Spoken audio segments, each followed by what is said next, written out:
In this episode of Act Natural with John and Courtney, we're talking about not your womb, not your problem. What? Not your womb, not your problem? It's like, that's not for you to say whether I have a baby or not. Yeah. I'm not ready to have a baby, but you're a woman. You should have a baby. But I'm working on my career. Too bad. But you're a woman. You should have a baby. But I don't think that I'm going to be a good mom right now because I'm so distracted with everything else in my life. But you have all the equipment under the hood. Use it. It's time for you to have a baby. That's what we're talking about on the Act Natural podcast. With John and Courtney. Yes. Good. Very good.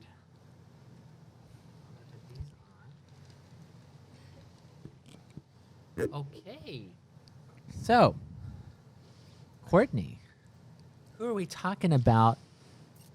Who are we talking about today? Today we're talking about Henry and how very much we love him and how what it's like to have a child, have a 9-month-old baby, and in the office and do life, man, and like have a business and a podcast, and how no one in the world should ever pressure you to have a baby. So, Devin's gonna take our child. Devin. Oh my God. Okay. Thanks, Devin. Yeah. Devin watches Henry for us so we can get work done sometimes. Bye, Henry. Fun with Devin. Bye, Pickle. Yum, yum, yum, yum, yum, yum, yum. What a treasure. Okay, let's get real. Okay. Before we were even married, people were talking to us about having kids.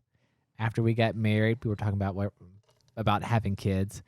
This has been a huge topic. And then when the kid came, You're gonna talking have some about more starting kids. a second one. And we were married for 3 years before we had Henry. Is that Yeah. correct? Yeah. Which is not a very long time. No, not with the way that we do life. No, we had started one coffee shop at the time, Martin Coffeehouse. We had 5 other businesses in our nonprofit, and people were just always talking to us about, when are you gonna have a kid? When are you gonna have a kid? When are you gonna have a kid? When are you gonna have a kid? When are you And you know what? gonna You know what? I have a baby? finally, came to terms with, and I told a couple of people this. What did you come to terms with, John? I said, maybe I don't want a child.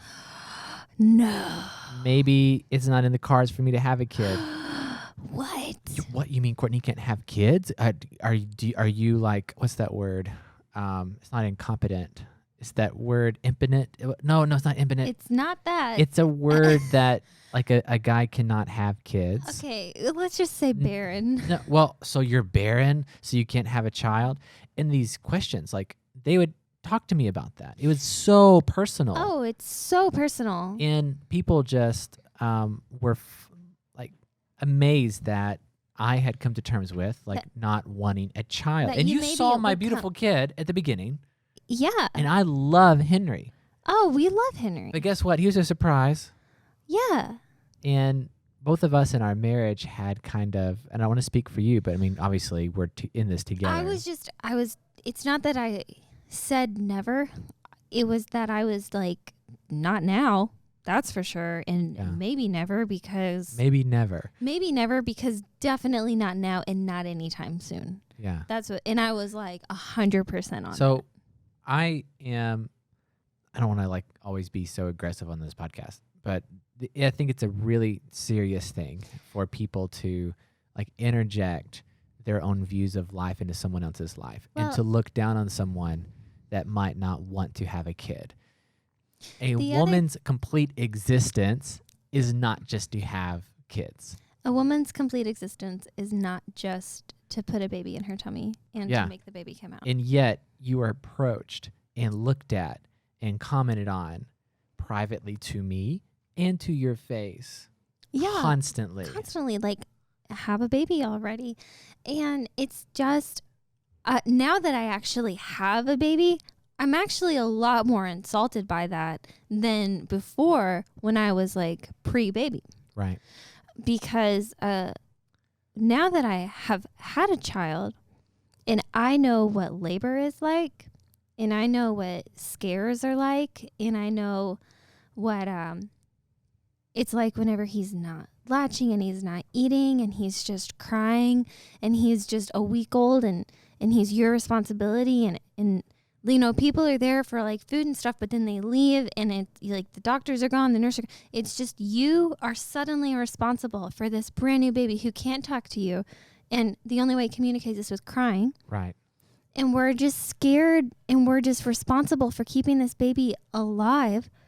And they don't know what that, maybe they know what it's like, but if they know what it's like, they should have a little bit more caution It's when they're just so talking strange. to us. Because here's my thing when people say, have a baby or have another baby. Are you going to deliver this baby for me?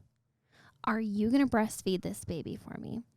Are you going to be there multiple times in the night when this baby is crying and needing you and your body has not produced the milk yet?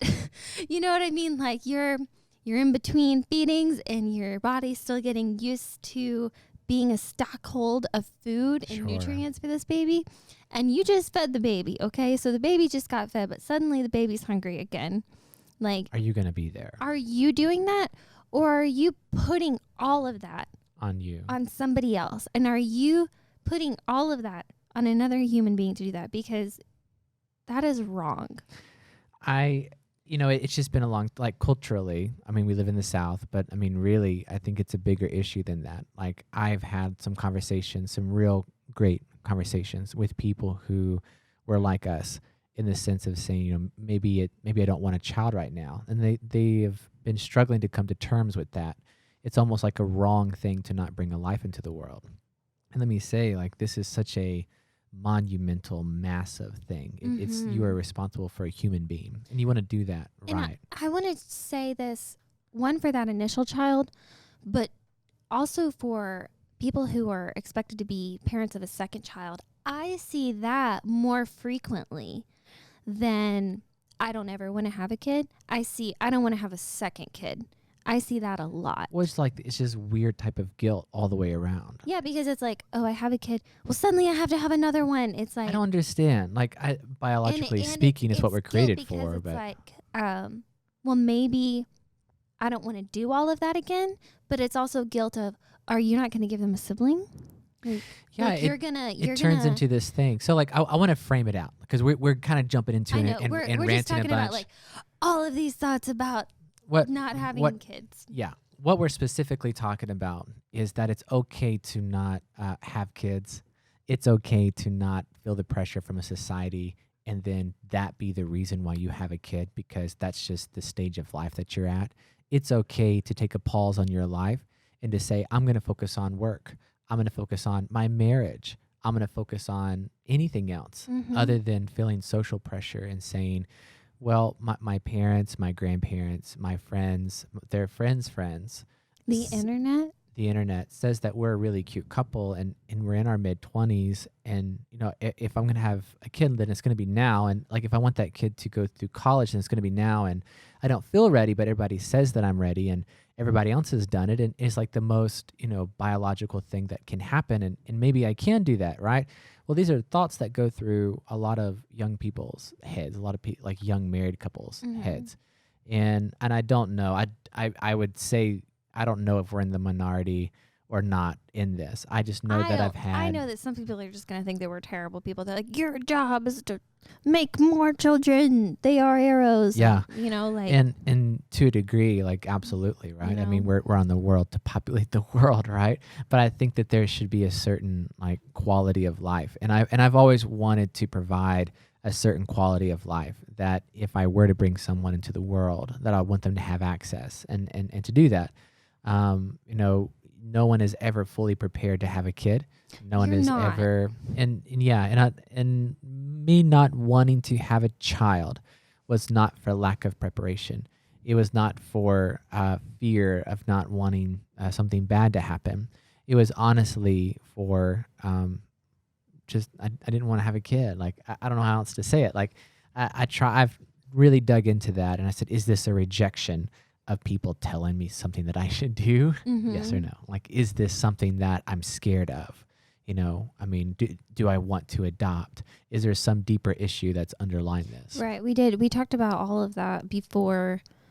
I don't know if it was like before we had the decision, because we ended. Honestly, man, it was when we were like courting, dating. It was when we were engaged. It was like Because we all were throughout this doing process. so much, like, because there's so much going on in our lives, and we thought we can't keep a puppy alive right now. Yeah, we decided not to have a dog. If we were like, I'm not a dog person, period. I want a German Shepherd. I know you do. Courtney. We were like, maybe we could start off, Goldfish.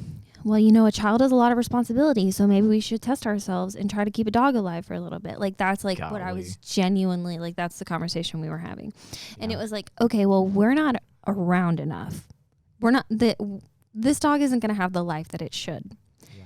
We're not there. We're home crazy hours, like for a while it was just a bed and a shower. Yeah. It was not a kitchen. We're just working all the time. Yeah. And then we were like, that's no place. That's not the life for a dog. Well, and then we were like, it's certainly not the life for, a baby. Well, is that okay though? I think the question is the question that is in people's minds, I feel like. So I've tried to think about people who are putting pressure on others. Mm-hmm. I want to know why they're doing that. I want to know why they're putting pressure. I want to know what's going on in their minds where they think that it's socially okay to do that. And then also the biggest thing is what's the motive behind this? Like, is it that they want to have more kids? Is it that they want someone to be? They want a kid around, but they don't want to do it. I don't know. I mean, there's so much joy, and I do want to take a short pause and say this: Henry Anderson Sellers has been the biggest joy in my life. He has changed me. He has changed us. He's changed our marriage. He has changed the perspective of which we operate. It has given me a greater importance of life itself, a greater respect for women. Oh my goodness. To think that is common is uncommon. It is uncommon. Women are superheroes. To create that and to do that, I feel embarrassed for not holding even a higher esteem for women that do that. And every time a woman comes in with kids, I like make a point of saying, you are doing such an amazing job. You are amazing. And because it's such a passive thing. Right. People come in, I got one on the way. Congratulations. Like, this is a beautiful, most magical moment in the whole entire, I genuinely believe that. Mm-hmm. And I hate so much that it's here's what's happening. We've made it so common. Yes. The magic's gone. There's nothing. It's almost like, the beauty of childbirth. When are you going to have your next one? When are you going to have your next one? When are you going to have your next one? Right. And I hate that record that keeps on tripping. Right. And it's like, let's take a pause for a second. Do you know what just happened? Do you realize why are we not focusing on this? Like, why are we not like giving out like awards for this? I know it was so eye-opening to see like this happen. And I can understand, because I'm going back to what we're trying to set this up as, what's in their heads. Like, why are they doing this?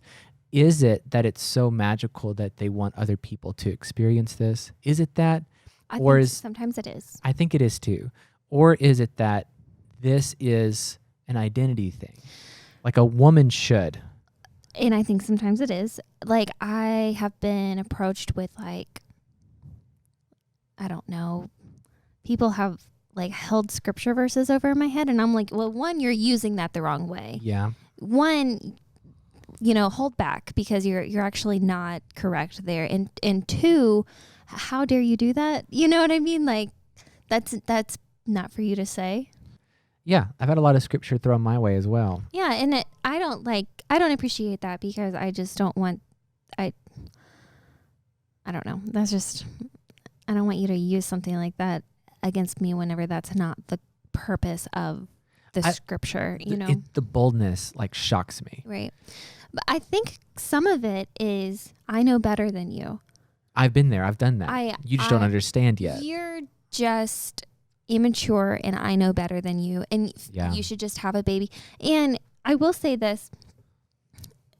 When we ended up having Henry, and I think it was 1 or 2 weeks in, and we saw the transformation in our marriage. We saw that through pregnancy. Yes.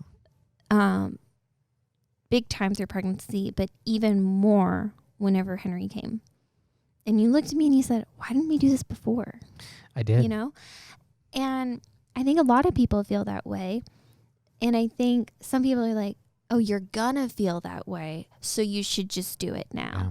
And the thing is that's not for you to say. It's so rude. It's just not for you to say, because let's also get into how personal and private of a thing this is. The thing is that you are bringing someone into the community. Yes. You are bringing another life into the world. And so to a degree, people do have a right to inquire and to get excited. Let me say, and I don't want to interrupt, but we were very public about. We were very public. And I expected some of that. I did. It went over the line. But I did not expect people to ask me personal questions like, how dilated are you? Yeah. Like, it's uncomfortable. It's such a like, common thing, though. What are you asking? Let's think for just a second about that treasure of a question. I don't want to answer that. Men and women. Men and women. Yeah. And you're just walking around in the shop. Whoa. I don't know. Let me check real fast. No. I mean, my God, right? That's Like, what we're talking about. There are different processes whenever you're about to go into labor, and some of these things are not beautiful. Okay, some of these things that happen to your body are not cute. I don't want to talk about them too much. Okay, on here. And people were asking me some of these things. Well, has this happened yet? And I'm like, I don't want to answer that because men and women. This is my own. I'm not gonna. This is my body, but like it's not yours. And you can touch the child. All you wash your hands first. But you can touch the child and hold the child when he gets here. And then like touching your stomach all the time too. It took me a while to get used to that. I don't think I ever got used to it. I understand that this is something to be celebrated, and I promise it is something to be celebrated. And if you're pregnant and you're scared, I was so scared for such a long time. And personally, I got more comfortable with it and I got more excited. Yeah. You may not until the baby gets here, and then you may still be scared. Can I pause there again? Because like people not being realistic with what childbirth is, people just glossing over that thing, man. Yeah. Like you say, oh, you'll just forget about everything. And listen, I did not go through it. Bananas. Oh my, bananas. Banana. Listen, bull hockey. I remember it's been 9 months, and I didn't even. What did I do? I remember that it was so traumatizing. You will not forget the moment of sheer terror when you realize if you were in cowboy and Indian days that you would be dead right now. Yeah. Like, this is not an easy thing. What kind of machinery and simple tools are they using during a C-section? Oh gosh. To cut inside of you? Okay. We want to keep it like. I don't want to keep it anything. I want to be real here. Well, okay. I mean, let's keep it colored. Let's keep it sparkly. Okay, it's not sparkly. You're right. You're 100% right. It's not sparkly. And that's the issue too. Now, let me just share one sparkly moment during labor. It started snowing.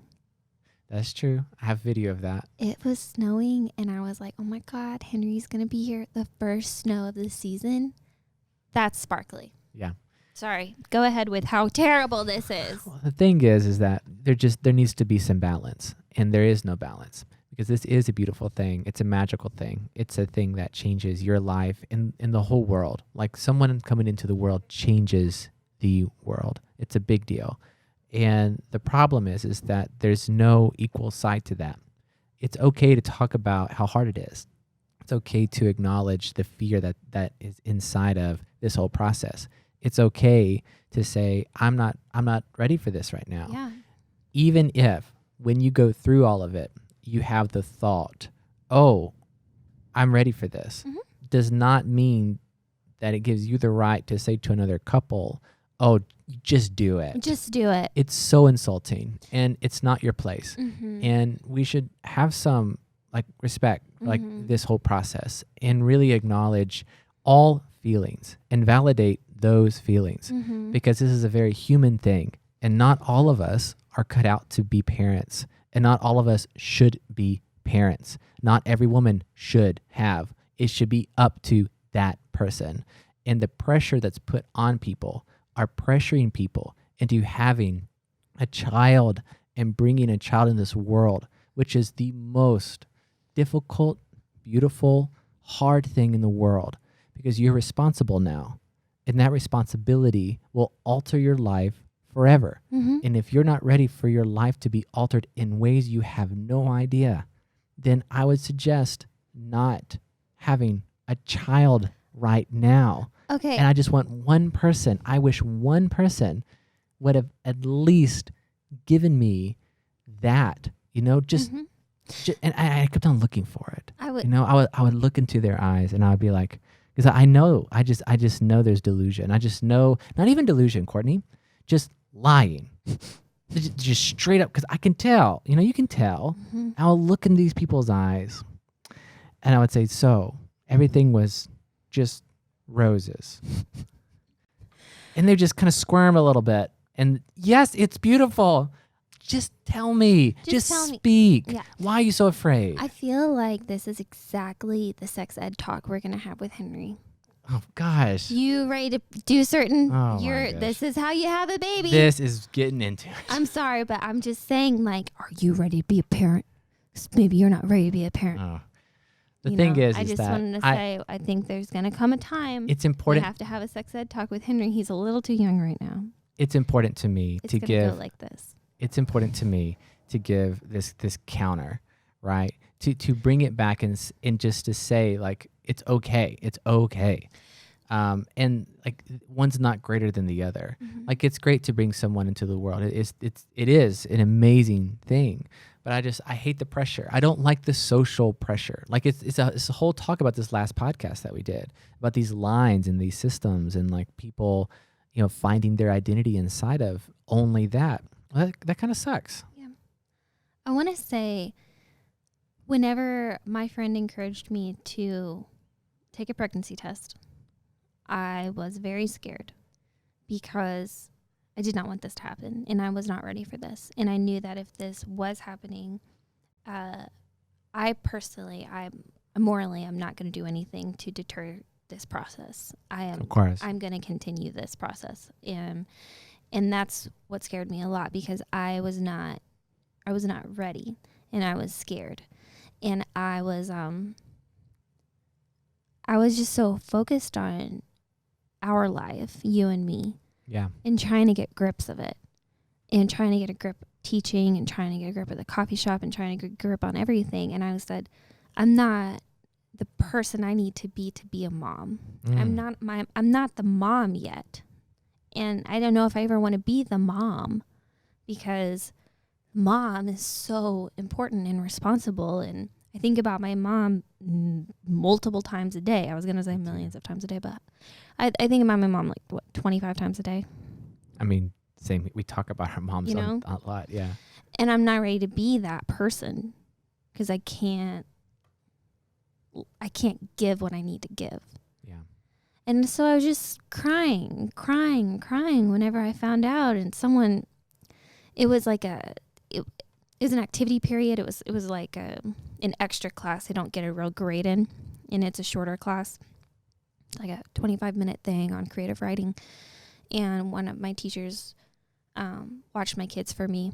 So that, you're teaching, yeah. So I could just cry in my classroom by myself in the dark. And I just cried, and I set up an appointment for the doctor, and I said, I'm pregnant, and I think that it's 5 or 6 weeks, and they're like, okay, here we congratulations. And I'm crying on the phone. I'm so scared. And she's like, it's okay, honey. Like, we're going to check everything out. They were great. This is a good thing, sweetie. And I'm like, but I know, but I'm not ready. And she goes, but we're ready. We're going to help you, you know? And they did. And they were amazing. So it was so scary for me, and I was so not ready to do this. But anyway, we jump in. We get into the pregnancy, and I just want to let people know you are never going to be as tired as you are that first trimester. And I still remember the naps. I was so tired. That first trimester. I was more tired the first trimester than the third trimester. I was exhausted all the time because your body is doing so much work. And that is incredible. That is really, really beautiful and incredible. The second trimester, got more energy. I was a very by-the-books pregnancy. During that first trimester, I had since apparently everyone knows about my body now. Okay, so during the first trimester, something happened and I thought that maybe the baby wasn't okay. Yeah. And we had only known about the baby for 2 weeks. That was the most terrifying. And I was heartbroken. I mean, you've got to understand, I wasn't ready to be a mom, but I certainly wasn't ready for that opportunity to be stripped from me. You know, I wasn't ready for that to be dangled in my face and then taken away. And went to the doctor. They were so serious. They were so good with me and everything was fine. And it ended up being a normal thing. Didn't know it was a normal thing. A lot of those moments too. Yeah. There's so much that was normal. So much that's normal that I was freaking out all the time about. Freaking out. Both and of us. Yeah. Yeah. And my mom came down here and all this stuff. And it was just a roller coaster of a pregnancy. I mean, I think that it was, as far as pregnancies go, it was free of a lot of issues and free of a lot of problems. But still, just a regular pregnancy is so challenging. And it's not given enough credit. That's what I'm saying. You see all these women that just come in and they're pregnant and they're doing things you were shooting weddings while you were pregnant. I was shooting weddings. You were working at the shop while you're pregnant. And people don't realize, I mean, maybe they do realize, but it's not given enough importance on the challenge that is. I remember a lot of the times when you just would come home and just be completely exhausted and then have so much on your plate too.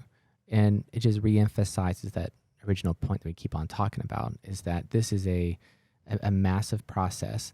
It's emotionally a big deal for you and your partner, and it's saying this is not only it's all your life, it's all of your life, but at the beginning there's so much that's unknown. And people I was really seeking advice, and my parents gave me advice. They sat me down and they were this is going to be hard. This is beautiful. I come from a family, I have 3 sisters and a little brother, and my parents started having kids when they were 18, 19. And I remember talking to my dad about this, and his whole thing was I want to have a family. And my mom said the same thing. I want a family. This is a part of what I want to do with my life. Mm-hmm. And that was so much, it was very interesting, hearing my parents' love story and how they met and what they talked about. And they told me a story, which I won't tell at all, but they were, I think, on their second date, and they were talking about how many kids they want to have, because they both independently wanted that for their lives. Mm-hmm. And it was very much ingrained in them.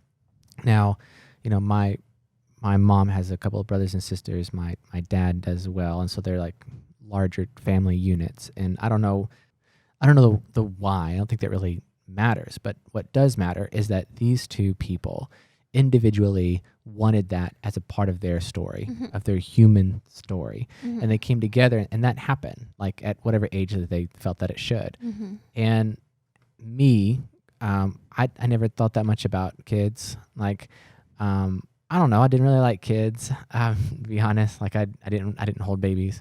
I remember my friend, I feel bad now about it, but Cody Martin, I really like him. He had a baby and I didn't know yet. I didn't know. I didn't respect it like I should.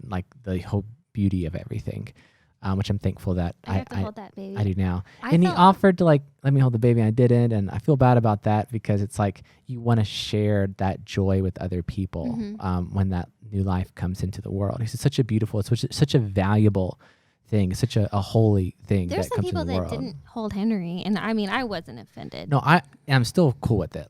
I get it. I relate to that. I don't want to drop the baby. I don't want to hold the baby. The baby's gonna puke on me. I don't want to do that. So I get it. But I just, it's so important. It's so important. I wish one person that was outside of family would have been brutally honest. I wish someone would have said, this is a life-altering thing. The pregnancy is going to be extremely hard.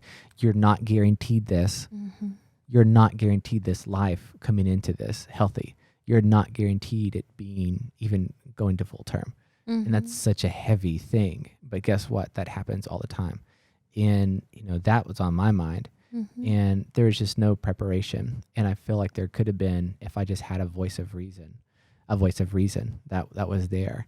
And that's the reason I wanted to talk about it, because I wanted there to be another voice of people who have a very cute kid, a very well-loved child. You are a stay-at-home mom. You're there for him all the time. He's in the office all the time. He is very much paid attention to. I don't regret Henry whatsoever. The day is interesting. Like, it just shows, I'm going to give this. I want you to talk a little bit about it too, but just how our lives just turned on a dime. Like, we have a partner that we're in business with, that his name is Chase. He's a really great guy. He's like my age, went to college together, and we were going to do a new venture. And we bought a building downtown. Mm-hmm. It's like a big, beautiful 2-story blue building. It's twice the size of Martin Coffeehouse. It's right on Lindell. We have some really big plans for that. And we signed those papers. We did that deal. I came back and talked to you, and we had that moment. He said, John, I'm pregnant. Mm-hmm. And I was joyful, and I hugged you. You were immediately positive. Because when babies come, they are always a good thing. That's what my dad told me in high school, and I don't know what he thought was going on, but he said, I just want to let you know that no matter what, babies are always a good thing. Well, they are. And I was like, what? He's like, I need you to know that babies are always a good thing, and that they are always celebrated. And I was like, yeah, I know. Good to know. Thanks, Dad. I know that now. But, and they are. There's just so much value. If you're a parent, like, if you're a parent, you really do see like the majesty inside of that. Yeah. And it's just, man, I don't know. It really, like, just, there's no words for that. We were left without words many times, just looking at Henry. Oh my God, 3 hours have gone by. like I just want to look at him. That's pretty much how the whole first week was spent. It's just looking at him. I want people to have that.